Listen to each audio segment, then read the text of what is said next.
नमस्कार, जय हिंद। हम प्रकाश मेहता और आप देख रहे हैं सिस्टम न्यूज में। आपका एक बार फिर से स्वागत है। जैसा कि आप अभी हमारे साथ देख रहे हैं, नाजिया इलाही मैम बैठी हैं। तो आज हम इनसे बात करेंगे जो अभी हमारे इंडिया में पाकिस्तान और इंडिया के बीच जो वार चल रहा है, युद्ध हुआ है, तो इस पर अभी क्या माहौल है, उसकी बात हम सुनते हैं मैम का। तो मैम, अभी जो पाकिस्तान और इंडिया का माहौल जो चल रहा है, क्या कहना चाहेंगे आप? हर हर महादेव। आतंकियों ने, इस्लामिक और उम्माह वालों ने उटंगे पैजामे और लंबे कुर्ते के साथ आकर के हमारे देश की बेटियों से, हमारे देश की महिलाओं से धर्म पूछा था और धर्म पूछकर गोली मारी थी। तो आदरणीय प्रधानमंत्री ने उनको पूरी महाभारत दिखा दी, क्योंकि महाभारत तो दिखाना पड़ेगा ना। सिंदूर का महत्व क्या होता है, सिंदूर की कीमत क्या होती है। आप मेरी बात कंप्लीट होनी।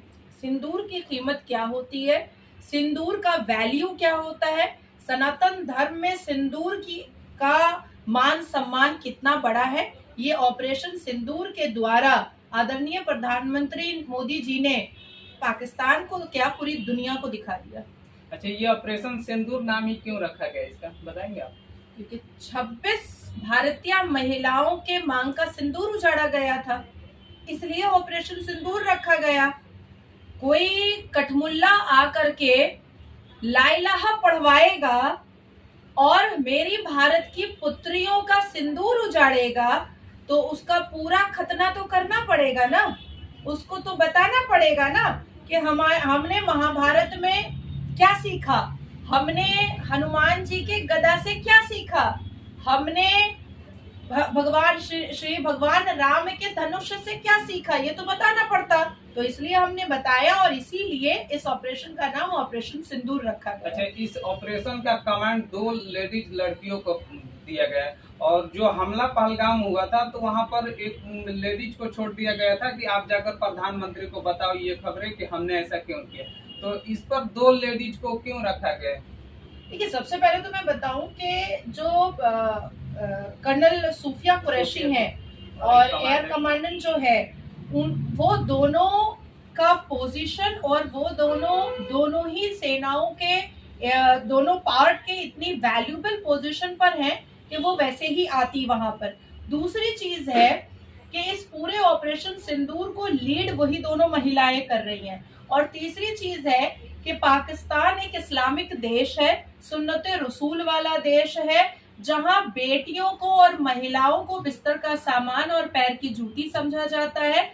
ऐसे में 2 महिलाएं, सोफिया कुरैशी और कमांडर जो हमारी आर्म्स की हैं, उनके द्वारा ये भी संदेश भेजा गया है कि तुम्हारे इस्लाम में महिलाओं का औकात बिस्तर और चप्पल है, और मेरे भारत की सभ्यता और संस्कृति में महिलाएं सर्वप्रिय और सर्वप्रथम है। अच्छा, पाकिस्तान में जो आतंकवादी मारे जा रहे हैं, उसमें नमाज के लिए वहाँ के पाकिस्तानी आर्मी को भेजा जाता है। वो शहीद होते हैं तो आर्मी उन्हें श्रद्धांजलि देने जाती है। मुझे लगता है कि आपको गेरवा गमछा नहीं ओढ़ना चाहिए। आप आतंकियों को कह रहे हैं कि शहीद हो रहा है। नहीं, ये तो पाकिस्तान वहाँ पर नहीं, तो पाकिस्तान की जुबान आप क्यों बोलेंगे? पाकिस्तान की जुबान बिहार या भारत का मीडिया क्यों बोलेगा? हम पाकिस्तान की जुबान बोलेंगे? नहीं, हम नहीं बोलेंगे। हम कुरान की जुबान बोलेंगे? नहीं, हम नहीं बोलेंगे। हम इस्लाम की जुबान बोलेंगे? नहीं, हम नहीं बोलेंगे। हम भारत में रहते हैं, हम भारत की संस्कृति के हिसाब से, भारत के संविधान के हिसाब से हम बात करेंगे, भारत की सेना के हिसाब से हम बात करेंगे। ये जो कठमुल्ले अभी मर रहे हैं, जिनकी पतलून गीली हो रही है, जो भागे भागे फिर रहे हैं, कल देर रात शहबाज शरीफ पाकिस्तान का कठमुल्ला वजीर आजम जो भाग गया है, ये जो मर रहा है और इसका जाकर के जनाजे की नमाज पढ़ रहा है शहबाज शरीफ और आसिम मुनीर, जनरल आसिम मुनीर, ये लोग जो जाकर के पढ़ रहा है, इसमें कोई शॉकिंग नहीं है। जैसे मोहम्मद हो, लश्कर तैयबा हो, हिजबुल मुजाहिदीन हो, ये सब इन्हीं का बनाया हुआ है। और पाकिस्तान के जो डिफेंस मिनिस्टर है, उन्होंने तो खुद अग्री किया है कि भाई हमें पैसा आता था और हम जो है, हम आतंकियों को, जिहादियों को हम रोटी बोटी देते थे। पाकिस्तान के डिफेंस मिनिस्टर ख्वाजा आसिफ ने खुद कन्फ्रंट करके यूएस बेस्ड मीडिया चैनल को, यूके बेस्ड मीडिया चैनल को, अरब मीडिया चैनल को खुद बैठकर बोला है कि हम पिछले 3 डेकेड से हम जिहादी और आतंकियों को पैसा लेकर के हम इनको यहाँ पर पाल पोस रहे हैं। जो मसूद अजहर था, उन्होंने कहा था कि पहले ही कि अगर सिंधु जो पानी रोका गया तो हम इसे वार मानेंगे, और फिर अभी मसूद अजहर जो है रो रहा है, इस पर क्या कहिएगा? क्योंकि पहले तो डरा रहा था और अभी खुद रो रहा है। ये सब लीडर भक्ति जो है ना, ये सब कांग्रेस के जमाने में चलती थी। अजमल खसब आता था और महाराष्ट्र में हजारों की जान लेकर के पूरे राज्य को उथल पुथल करके एक डरावना माहौल बना देता था। और मनमोहन की सरकार सोनिया एंटोनियो के नेतृत्व में बैठ करके देश की जनता के टैक्स का पैसा अजमल खसब की बिरयानी और उसके रहन सहन पर और मुसलमान वकील प्रोवाइड करने पर खर्च करती थी।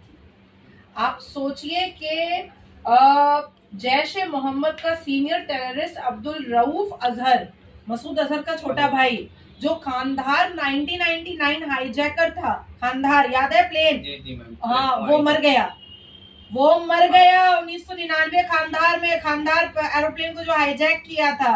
और ये जैश ए मोहम्मद का टेररिस्ट ऑर्गेनाइजेशन चलाता था, मदरसे के अंदर चलाता था। सबसे पहले ऑपरेशन सिंदूर जब स्टार्ट हुआ तो सबसे पहले मसूद अजहर के जैश ए मोहम्मद का वो मदरसा उसको तोड़ फोड़ दिया गया, बारूद से पूरा बालू और ईंट पत्थर अलग कर दिए गए। और उसी में 14 अजहर मसूद के जो परिवार थे वो मर गए, जिसमें जैश ए मोहम्मद का सीनियर टेररिस्ट अब्दुल रऊफ अजहर का भी मौत हो गया, जो खानदार 1999 का हाईजैकर का सरबराह था, सबसे बड़ा आतंकवादी था, वो भी हो गया।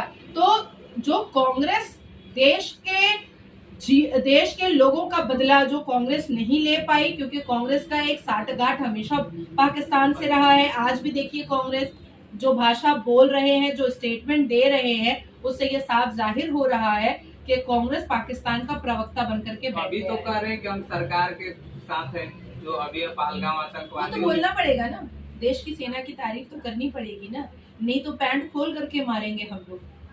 देश की जनता पैंट खोल करके मारेगी। और जहाँ तक मुझे लगता है कि आप बिहार से आ रहे हैं, आपने कहा कि आप बिहार से आ रहे हैं, तो बिहार और यूपी के अगर 2-2 लाख लड़कों को बॉर्डर पर भेज दिया जाए तो वो लोग तो उनको तो ऐसे ही छट्टी का दूध याद आ जाएगा।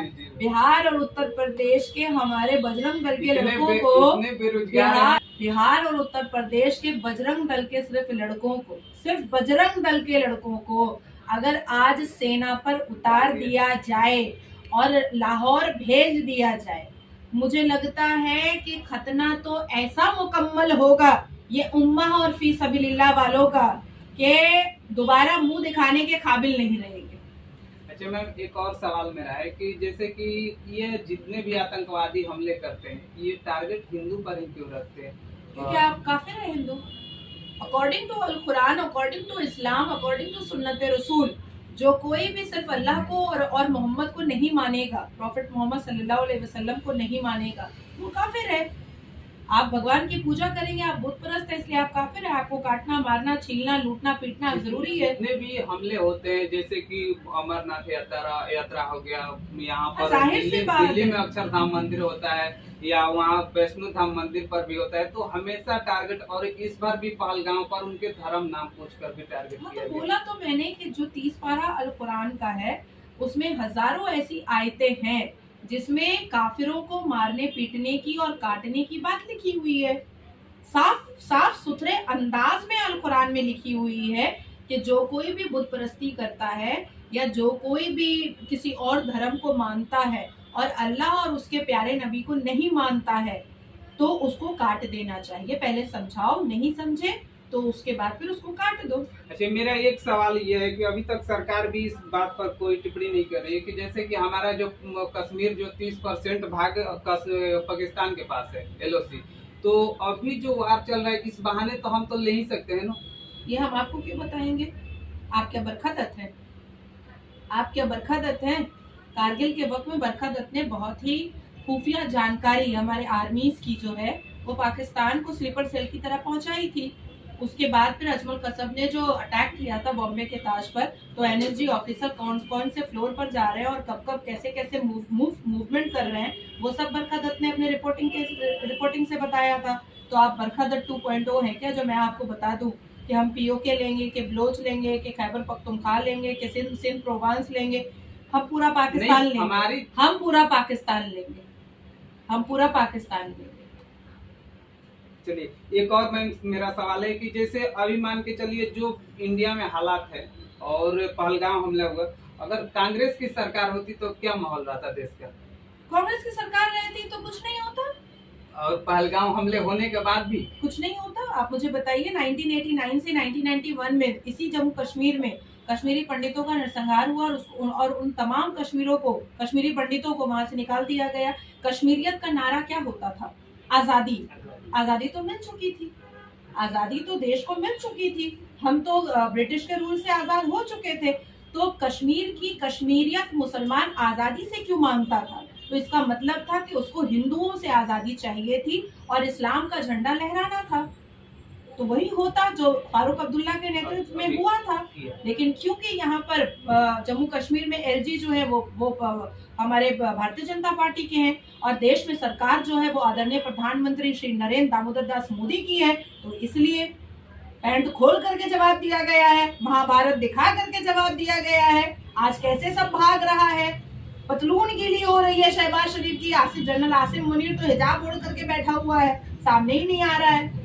और अगर कश्मीर में, जम्मू कश्मीर में बीजेपी की सरकार होती तो क्या पहलगाम हमले होते? कभी नहीं होता, पॉसिबल ही नहीं था। तो फिर भी तो सरकार है, सेंट्रल में बीजेपी की है, तो अपनी एजेंसी तो अलर्ट रखती है, तो उसको फिर कैसे चुप हुआ? बहुत अच्छा सवाल आपने किया है। सबसे पहले मैं आपको ये बता दूं कि पहलगाम एक ऐसा ग्राम और ऊंचली पहाड़ी का हिस्सा है जहां पर सेना और सुरक्षा अमरनाथ यात्रा के वक्त से स्टार्ट कर दी जाती है।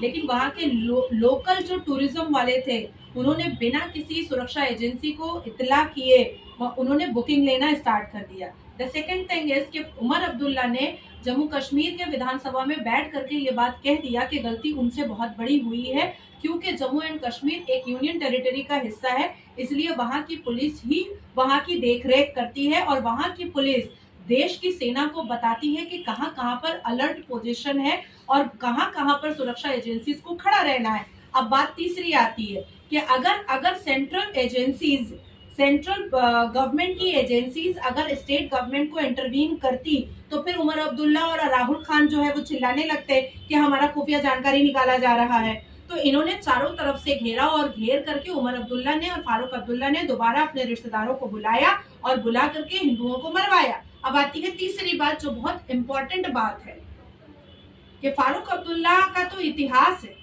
कि वो पाकिस्तानियों के साथ, हाँ, वो तो इतिहास है उनका।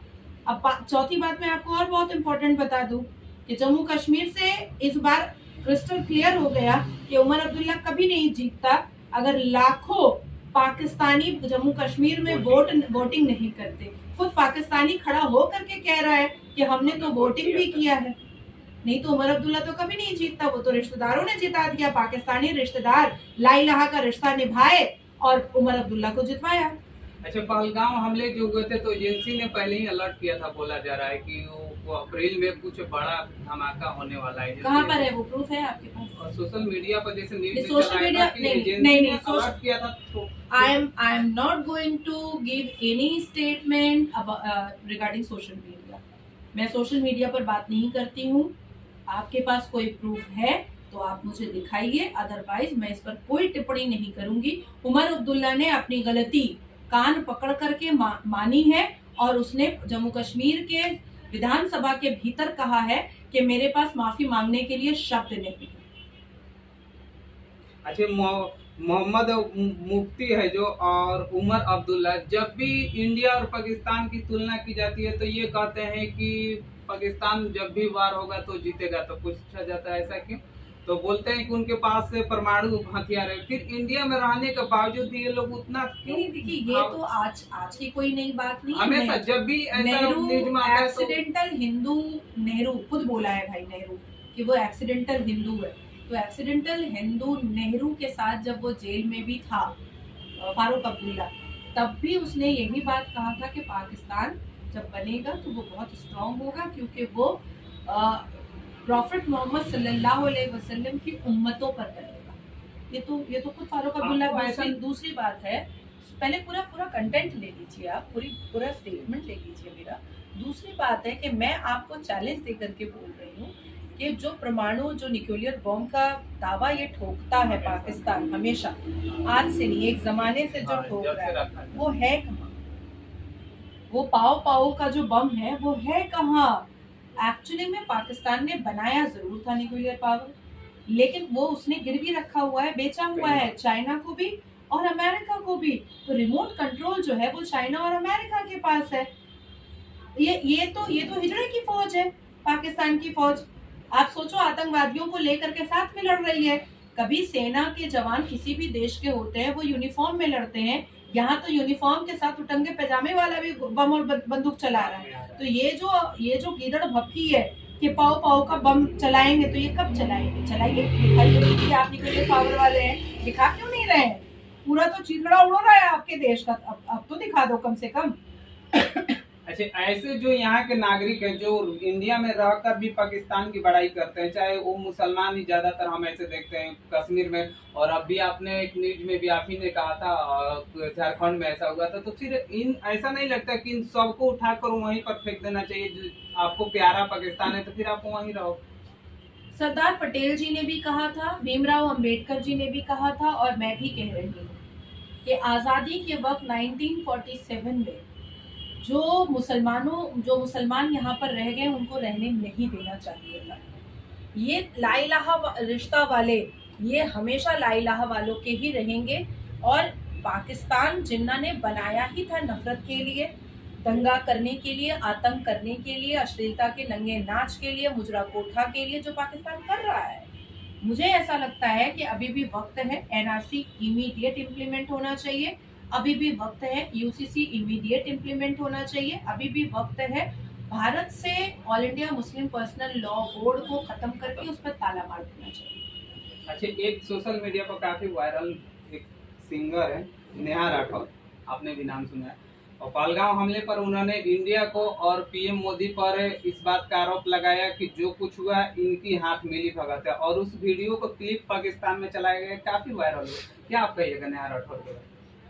देखिए, जो औरत भारत की सभ्यता, संस्कृति, अपने धर्म के अध्याय और ग्रंथों को से वाकिफ नहीं है, कभी पढ़ी नहीं है, अपने धर्म पर कभी गुरूर और घमंड करना आया नहीं है, अपने धर्म पर कभी गौरव करना आया नहीं है, तो वो पाकिस्तान की भाषा नहीं बोलेगी तो क्या बोलेगी? चंद पैसों के चक्कर में जो प्रोस्टिट्यूट्स होती हैं वो कपड़ा खोलती हैं, अपना जिस्म बेचती हैं, और चंद ऐसे लोग होते हैं जो चंद पैसों के चक्कर में अपना ईमान और अपना धर्म बेच देते हैं। तो उन्हीं में से एक नेहा राठौड़ है जिसने चंद पैसों के चक्कर में अपना ईमान और धर्म बेचा हुआ है। और मेरे पास तो कुछ ऐसी तस्वीरें हैं नेहा राठौड़ की जो फारूक अब्दुल्ला के बगल में बैठ करके ठहाके लगा रही है। हमें ये समझ में नहीं आता है कि नेहा राठौर को पब्लिसिटी चाहिए या पैसा फंडिंग आता है? पब्लिसिटी और फंडिंग एक साथ उसको मिल रही है ना, एक साथ मिल रही है। करना क्या है, मोदी का विरोध करते करते देश विरोधी हो चुकी है। मोदी का विरोध करते करते मोदी सरकार से हम सवाल पूछ रहे हैं, मोदी का विरोध करते करते देश विरोधी, और देश विरोधी होते होते पाकिस्तानी प्रवक्ता बन चुकी है।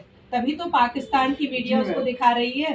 और अगर कहना है कि वो सवाल कर रही है तो सवाल बाप से ना नजरें झुका करके और सलीके से किया जाता है।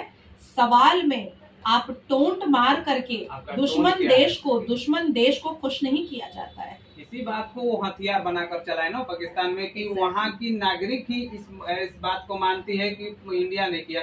तो ऐसे लोगों के इस बात की शर्म भी आनी चाहिए कि हम अपने देश में रहकर ऐसी भाषाओं का यूज करते हैं। नहीं भाई साहब, देखिए, कुत्ते की दुम हमेशा टेढ़ी रहती है।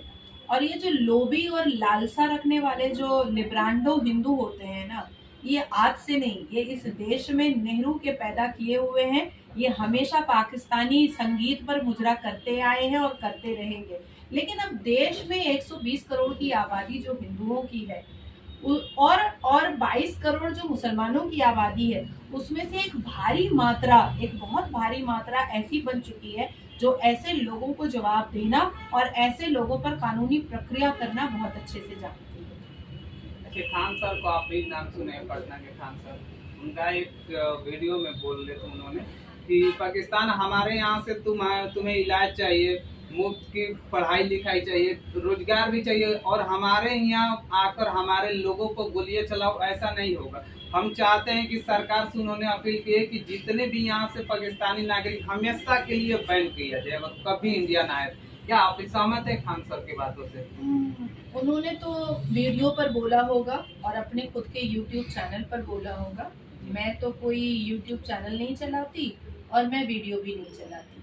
मैंने साफ लफ्जों में देश के सर्वोच्च न्यायपालिका के चीफ जस्टिस ऑफ भारत को लिखा है, और साथ साथ मैंने अपने राज्य की ममता बनर्जी को भी लिखा है कि भैया जितने भी पाकिस्तानी हैं, जितने भी बांग्लादेशी हैं, जितने भी रोहिंग्या हैं जो आ चुके हैं, उनकी रवानगी का इंतजाम किया जाए, और जो आना चाहते हैं उनका खतना प्रॉपर करा दिया जाए। अच्छा, एक मैडम इसी पर हम सवाल पूछेंगे कि रोहिंग्या हमेशा किया जाता है बात, फिर तो वो विपक्ष पार्टी भी कहती है कि सेंटर में किसकी सरकार है और बॉर्डर पर कौन सैनिक है, फिर रोहिंग्या आ कहां से रहे? इसी कमरे में बैठ करके गमछा लगा करके हाथ में बूम पकड़ करके ये बोलना बहुत आसान होता है। कभी जा करके बॉर्डर देखिए, और बॉर्डर के पास जब सर्दी का मौसम, हमारा सवाल नहीं, ये हमेशा आपने भी जो लोग भी बोलते हैं, लेकिन नॉर्मल लाइफ बहुत ही महत्वपूर्ण और बहुत ही खूबसूरत होती है, महत्वपूर्ण भी होती है, खूबसूरत भी होती है। लेकिन आज हम ट्वीट कर रहे हैं, आज हम इंस्टा पे पोस्ट कर रहे हैं, आज आप बिहार से चल करके मुझे मेरा इंटरव्यू लेने के लिए बंगाल जरूर आए हैं। मैं आपके परिश्रम को बहुत मान और सम्मान देती हूँ, लेकिन क्या हम मैं या आप क्या देश की सेना के बराबर हैं? नहीं, कभी नहीं हो सकते, कभी नहीं हो सकते। कभी टिप्पणी उनकी हाँ, बातों तो देश की सेना से जा करके पूछिए कि जब वहां पर बालू के इलाके में जब सैंड ऊपर आता है तो जो बॉर्डर होता है वो कहाँ छुप जाता है।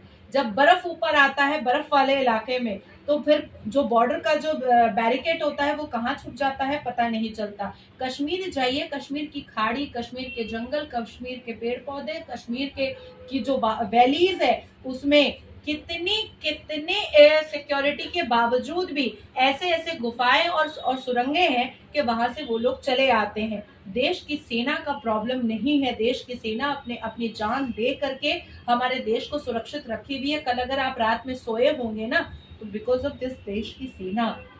हम तो नहीं सोए पूरी रात, मैं तो पूरी रात नहीं सोई हूँ। मेरे एक्स हैंडल पर जाइए, हर 10-15 मिनट के बाद मैं अपडेट पोस्ट कर रही थी, और मैं हर 10-15 मिनट के बाद एक वीडियो अपना खुद का भी बना करके डाल रही थी। पिछले 5 दिन से मैं सोई नहीं हूँ, क्योंकि देश की जो हमारी सेना है ना, वो अपनी जान की बाजी लगा करके वो हमें सुरक्षित रखने के लिए वहां पर अपने परिवार को भी एक बार सोच नहीं रही है, अपने बीवी बच्चों को भी एक बार सोच नहीं रही है। तो इसलिए देश की सेना पर अगर भारत देश का एक भी नागरिक सवाल उठाता है तो मुझे लगता है कि वो देशभक्त हो ही नहीं सकता, इस मातृभूमि का भक्त हो ही नहीं सकता।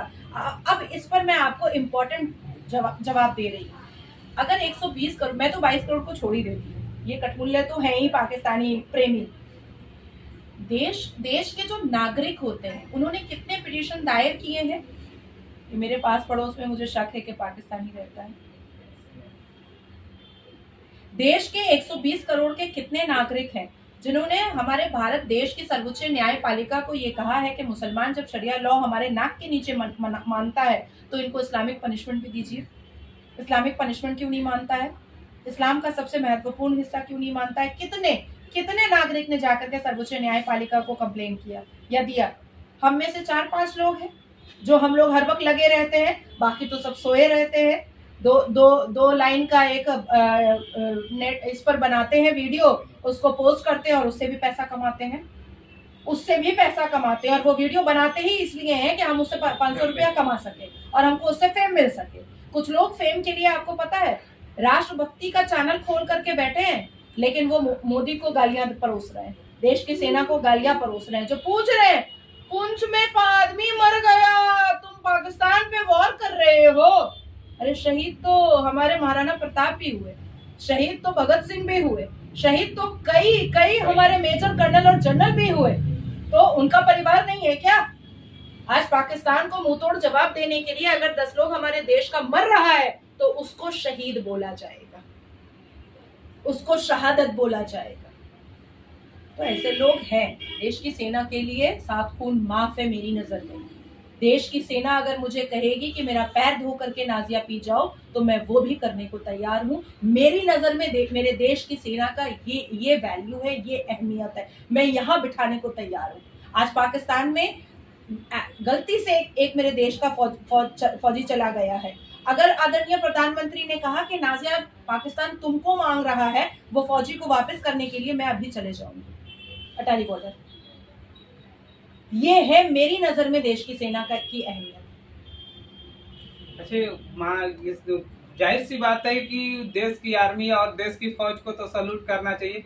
एक इसी पर मैं सवाल एक और आता है, असदुद्दीन ओवैसी ने जब सीमा हैदर इंडिया क्रॉस की थी नेपाल से, तो उन्होंने जो बॉर्डर पर आ रहे सेनाओं पर आरोप लगाया था बीएसएफ के जवानों पर, तो वहाँ के बोल रहे थे कि कैसे फिर सीमा हैदर बॉर्डर क्रॉस करते हैं। असदुद्दीन ओवैसी अभी थोड़ा सा न्यूट्रल गेम खेल रहा है, क्योंकि कहीं ऐसा ना हो कि उसकी शेरवानी फाड़ करके और उसके पजामे को खोल करके ठीक वैसे ही मारा जाए रोड पर नंगा करके असदुद्दीन ओवैसी को, जैसे असदुद्दीन ओवैसी ने तस्लीमा नसरीन को मारा था।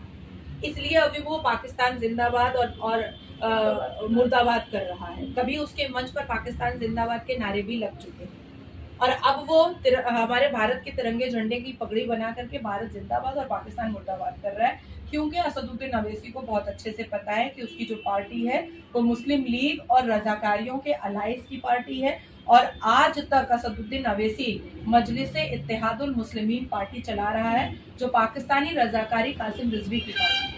इसलिए वो थोड़ा सा न्यूट्रल गेम खेल रहा है।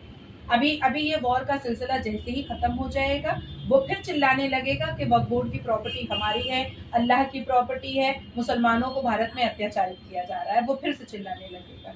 अभी वो सिर्फ अपने आप को सुरक्षित करने के लिए भारत प्रेमी बन चुका है। अच्छा, एक लास्ट मेरा सवाल है मैम, बड़ा मुझे दुख है कि पूरे पाकिस्तान के नागरिकों को भेजा गया, सीमा हैदर को क्यों नहीं भेजा? इमीडिएट भेज देना चाहिए। सीमा हैदर को क्यों? पूरा देश की नागरिक कर रही कि आखिर उसे क्यों रखा जाए?